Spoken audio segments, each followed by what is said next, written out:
Hi hello ವಿದ್ಯಾರ್ಥಿಗಳೇ, ಎಲ್ಲರಿಗೂ Kunbi brothers YouTube ಚಾನಲ್ಗೆ ಸ್ವಾಗತ. ಈ ಒಂದು ವಿಡಿಯೋದಲ್ಲಿ ರಾಷ್ಟ್ರೀಯ ವಿಜ್ಞಾನ ದಿನ ಅಂದರೆ ಫೆಬ್ರವರಿ 28ರಂದು ರಾಷ್ಟ್ರೀಯ ವಿಜ್ಞಾನ ದಿನವನ್ನು ಪ್ರತಿ ವರ್ಷ ಆಚರಣೆ ಮಾಡ್ತಾ ಬರ್ತಾರೆ. ಹಾಗಾದರೆ ಈ ಒಂದು ದಿನದ ಒಂದು ಪುಟ್ಟ ಭಾಷಣವನ್ನು ಈಗ ನೋಡ್ತಾ ಹೋಗೋಣ.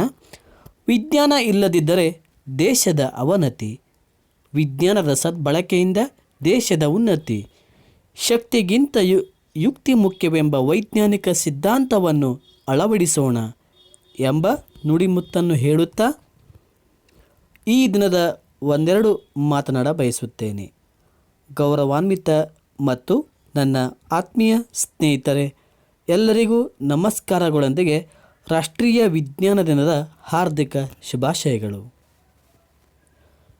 ನಮ್ಮ ದೇಶದಲ್ಲಿ ಪ್ರತಿ ವರ್ಷ ಫೆಬ್ರವರಿ 28ರಂದು ವಿಜ್ಞಾನ ದಿನವನ್ನು ಆಚರಿಸಲಾಗುತ್ತದೆ. ವಿಜ್ಞಾನ ದಿನಾಚರಣೆಯ ಮುಖ್ಯ ಉದ್ದೇಶ ವಿದ್ಯಾರ್ಥಿಗಳಲ್ಲಿ ವಿಜ್ಞಾನದ ಬಗ್ಗೆ ಅರಿವು ಮತ್ತು ಆಸಕ್ತಿಯನ್ನು ಮೂಡಿಸುವುದು.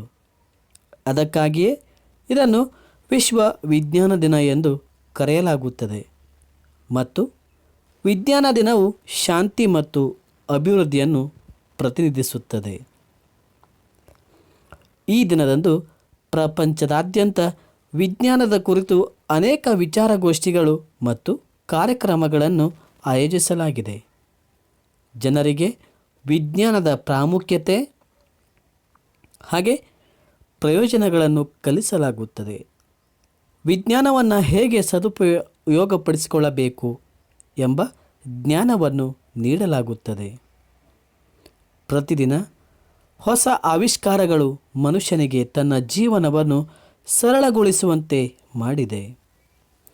ವಿಜ್ಞಾನಿಗಳು ಇಲ್ಲಿಯವರೆಗೆ ಕಂಡುಹಿಡಿದಿದ್ದೆಲ್ಲವೂ ವಿಜ್ಞಾನದ ಪ್ರಗತಿಯಿಂದ ಸಾಧ್ಯವಾಗಿದೆ. ಮನುಷ್ಯನು ಬಾಹ್ಯಾಕಾಶವನ್ನು ತಲುಪಿರುವುದು ವಿಜ್ಞಾನದ ಸಹಾಯದಿಂದ ಮಾತ್ರ. ವಿಜ್ಞಾನವು ರೋಬೋಟ್ಗಳು, ಕಂಪ್ಯೂಟರ್ಗಳನ್ನು ತಯಾರಿಸಲು ಸಾಧ್ಯವಾಗಿಸಿದೆ. ವಿಜ್ಞಾನವು ನಮ್ಮ ಜೀವನಕ್ಕೆ ಬಹಳ ಮುಖ್ಯವಾದ ಕೊಡುಗೆಯನ್ನು ನೀಡುತ್ತದೆ.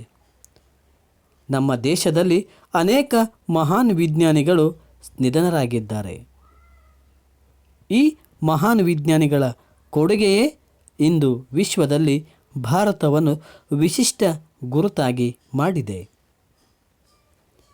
ವಿಜ್ಞಾನ ಕ್ಷೇತ್ರದಲ್ಲಿ ಅಗಾಧವಾದ ಸಾಧನೆಗೈದ ಸರ್ ಸಿ.ವಿ. ರಾಮನ್ ಅವರ ಜನ್ಮದಿನವನ್ನು ಪ್ರತಿ ವರ್ಷ ರಾಷ್ಟ್ರೀಯ ವಿಜ್ಞಾನ ದಿನವನ್ನಾಗಿ ಆಚರಿಸುತ್ತಾ ಬಂದಿದ್ದೇವೆ. ಜೈ ವಿಜ್ಞಾನ್, ಜೈ ತಂತ್ರಜ್ಞಾನ್. ಈ ಒಂದು ವಿಡಿಯೋ ನೋಡಿದ್ದಕ್ಕೆ ಧನ್ಯವಾದಗಳು. ಹಾಗೆ ಸ್ನೇಹಿತರೆ, ಇದೇ ಥರ ಇನ್ನೂ ಹೆಚ್ಚಿನ ರೀತಿಯ ಭಾಷಣದ ವಿಡಿಯೋಸ್ಗಳು, JK ವಿಡಿಯೋಸ್ಗಳು, ಹಾಗೆ ಮೊರಾರ್ಜಿ ನವೋದಯ ಸೈನಿಕ ಶಾಲೆ ಈ ಥರ ಒಂದು ಲೈವ್ ಕ್ಲಾಸಸ್ಗಳಿಗಾಗಿ ನಮ್ಮ ಕುಣಬಿ ಬ್ರದರ್ಸ್ ಯೂಟ್ಯೂಬ್ ಚಾನಲನ್ನು ಸಬ್ಸ್ಕ್ರೈಬ್ ಮಾಡಿಕೊಳ್ಳಿ. ಧನ್ಯವಾದ.